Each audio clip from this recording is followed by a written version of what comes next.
muri aho mwese abo duhuriye hano kuri groupe ya Conseil de Développement ngo mugira amahoro y'Imana. Twagira ngo tuganireho bukeya ku ijambo rifite sije bivuga ngo kubaha no kugira gute, kubaha niki. Nko mu majambo makumyabiri na kabiri ijambo rivuga ngo kubaha bidufasha iki, ariko kandi iyo kubaha kutabaye niki cyangirika. Tuvuga tubiri twagira ngo dushobore kubanka bavuga ho mu minota mike cyane magambo asa nahi. Kubaha no kugira gute, kubaha niki. Kubaha ni ijambo dusanga ahantu hatandukanye, duhurira naryo ku mashuri, duhurira naryo mu ngo, duhurira naryo mu bantu batandukanye. Kubaha ni ijambo ribe rivugwa, ni ijambo abantu bakoresha cyane cyane buri gihe. Hari umwanditsi wanditse avuga hejuru yo kubaha, aravuga ngo kubaha kugizwe n'ibintu bibiri. Aravuga ngo kugizwe no gutekereza neza, kugizwe no gukora neza. Izo nizo ndangagaciro yahaye kubaha: gutekereza neza no gukora neza.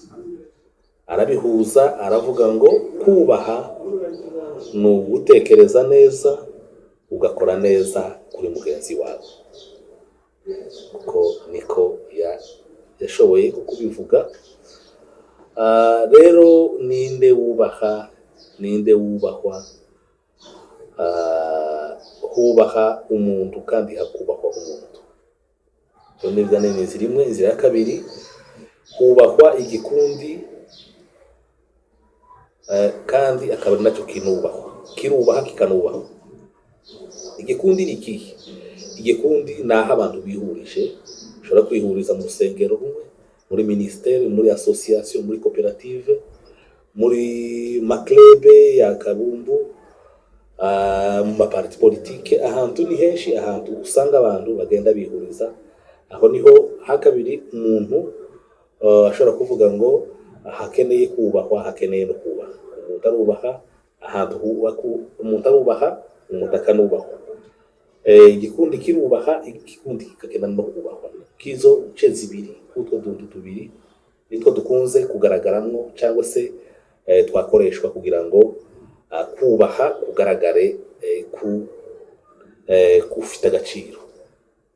Niki rero gishobora kudufasha mu gihe kubaha kwabaye? Mugihe zirandanga agaciro zibiri ziri mu muntu cyangwa se ziri mu bantu, bidufasha iki? Ikintu cya mbere zidufasha kubaha, iyo umuntu yiyubaha, kubaha na mugenzi wawe bibahesha kubaka ubumwe bwawe na mugenzi wawe buba bukomeye, buba bumeze neza. Imvugano zawe na mugenzi wawe muvugana neza kuko mwubatse za ndangagaciro muri mwe zivuga ngo gukora neza kuri mugenzi wawe no kumutekereza neza. Mwabihujije, birabahesha imbaraga z'ibibanire kugira ngo imvugano nazo zicemo neza nta kibazo. Ikintu kigira kabiri kubaha kudufasha, kubaha gufasha abantu mu gihe nimwe mu nzira ikomeye yimira amakimbirane. Ndangagaciro iyo ziri mu bantu zihesha abantu kwimira amakimbirane. Nta makimbirane ntaho yabona nyura. Amakimbirane byimira amakimbirane mu bantu, byimira intonganya, byimira amacakubiri. Nta macakubiri yobona hanyura mu gihe abantu batekerezana neza, bagakorana neza. Yaba ari umuntu w'igiti ciwe cyangwa se haba ari groupe kuri groupe, iyo zifite izo ndangagaciro ntabwo amacakubiri yahaba. Niyo groupe zishobora kuba zibiri ariko ziriya ndangagaciro zirimo, nta macakubiri yazibamo, ahubwo habaho gukora buzuzanya. Ijambo rigira gatatu nuko kubaha, icyiza cyo kubaha ni inzira ya development, ni inzira y'iterambere. Inzira y'iterambere muri kuriya kuzuzanya nari mvuze, abantu baruzuzanya. ibitekerezo iyo bihuye no gukora kugahura icyo mushaka gukora mukigeraho, kubera yuko ibitekerezo byanyu n'imikorere yanyu irahuye. Ni inzira y'iterambere ku muntu, ku bantu, ku hantu. Rero nicyo idufasha mu buryo bwo gutera imbere mu buryo bufatika. Ijambo rigira kane ni ijambo ry'ingirakamaro cyane. Ni inzira, kubaha ni inzira ijana abantu mu biganiro, abantu baza baganira. Kuvuga ni ibintu bitoroha, kuvuga biragora, no kumva bikagora cyane, kumva ntibiza byoroha. Umuntu ashobora kuvuga ikinyamurenge mu banyamurenge, ukavuga igiswahili ahantu baswahili bari, ukavuga igifaransa mu bafaransa, ukavuga ikinyarwanda mu banyarwanda, ukavuga ikirundi mu barundi, ukavuga ururimi muri bene rwo, ariko abantu ntibumve kimwe. Biza bishikaho abantu batumva kimwe, kandi mwe baye bavuga ururimi rwabo, ko muravuga iwanyu, ko muravuga ururimi rwanyu, ariko abantu baje kumva, umwe akumva agace kamwe, uwundi akumva kandi gace, bamwe bakumva, bamwe ntibanumve, ntibasobanukirwe, abandi aho kumva ibyo uriya yavuga bakumva ibyo ibo babaye batekereza. Imyumvire mu bantu kumva ni ibintu bitaza byoroha, mu gihe bishobora kugera aho abantu badashobora kumva ikintu mu buryo bumwe. Badashobora kuvuga, abantu ntibumvikirwe, abantu bakumva mu buryo butandukanye. Ariko rero iyindi zirandangagaciro zo kubaha ziri mu bantu bibaroza mu kuganira kutari kukuburana, ahubwo kuganira ko gushaka impamvu ituma batumva ikintu kimwe. Hari uguhura abantu bagiye gukubitana, kuburana amagambo, bakubitana amagambo, oya, ahubwo abantu kubaha zirandangagaciro yo kubaha zihuza abantu kugira ngo bahuze ibitekerezo ku ijambo batayumva, bashakisha impamvu ituma abantu batumva ikintu kimwe, kugira ngo bagishakire umuti wo kugira ngo cyose bacyumve kimwe. Hadahaye hihisha ijambo, hazabiyo ryihisha abantu, bakarifata bakarizingura neza kugira ngo bamenye ahataye humvikana ni hehe, kugira ngo bose bahumve bahereze umurongo umwe. Kubaha kuza gufasha abantu mu kuganira ibiganiro bya kivandimwe, ibiganiro by'igishuti bibahesha gutera imbere. Ijambo rya kabiri twari tuvuze yuko nanone hari ingaruka mu gihe kubaha kutahabaye. Abantu iyo kubaha kutahabaye hari igihe ingaruka. Rero si ukuvuga ngo hari igihe bizana ingaruka ku muntu, ku bantu, ahantu. Ikintu cya mbere cyerekana yuko umuntu indangagaciro muri we cyangwa se groupe indangagaciro azishyira ku ruhande, ni ukudakenera kumva mugenzi we.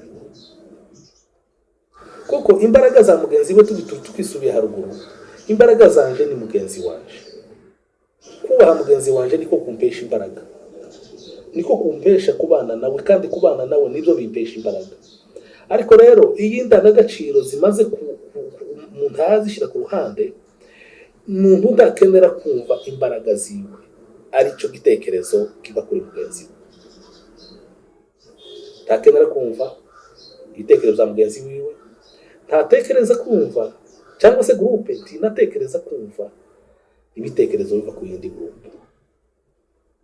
Imbaraga zawe zakagufashije, zakakubatse, tushaka kuzumva, tushaka kuzishirikisha muri wowe, ushaka urazimira, tushaka kumva uko mugenzi wawe avuga cyangwa se uko bagenzi bawe bavuga. Ijambo rigira kabiri kuri sinyi ya kabiri, nuko umuntu umaze gushira indangagaciro zo kubaha ku ruhande, yumva yuko umuntu se cyangwa abantu yumva se cyangwa se bumva yuko aribo bafite ukuri. Mutakumva yuko ari ufite ukuri, yuko ari ugomba kuvuga abandi ntibavuge, kuko ibyo avuze ariko kuri. Yanze kumva abandi, arifuza yuko ari we uvuga, ari we ukurikirwa, kuko ukuri yumva yuko ukuri kose ari we ugufite.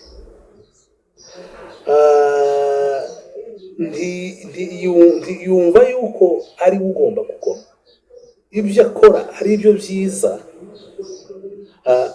abantu ari byo agomba gushyiraho amaso, iby'abandi akabyigiza hirya. Marayika yumva yuko ari we wenyine akimarire, ari we wenyine uvugira abandi bantu. Ijambo rigira gatatu ni uko umuntu iyo amaze gushyira indangagaciro ku ruhande, cyangwa se abantu bagashyira indangagaciro ku ruhande, baza banyuranye. Indangagaciro iyo zakuvuyemo, zabavuyemo, mufata inzira yo kunyuranya, ukanyura inyuma y'umuntu ugomba kukubaka, ukanyura inyuma y'amaboko yawe, ukakora ibintu bitumvikana kubera indangagaciro z'ikidakora. Kunyurana inyuma kuza ahantu hatandukanye, wonyura inyuma y'undi muntu ku giti cyawe, wonyura inyuma y'uwo mukorana muri koperative, wonyura inyuma y'uwo muri parti, wonyura inyuma y'uwo mukorana mu rusengero. Kunyura inyuma y'undi muntu biroroha mu gihe indangagaciro zo kubaha wazishyize ku ruhande. Kizagikurikiraho no gutukana, kubesha. Mutazabesha iyi ndangagaciro zo kubaha zitarimo kubesha kuza kwihuta. Kuriya kunyura inyuma, imbaraga ukoresha ni imbaraga z'ikinyoma. Ufata akantu gatoya k'ukuri ukakubakisha ikinyoma kugira ngo ushobore kwigarurira abantu mu gihe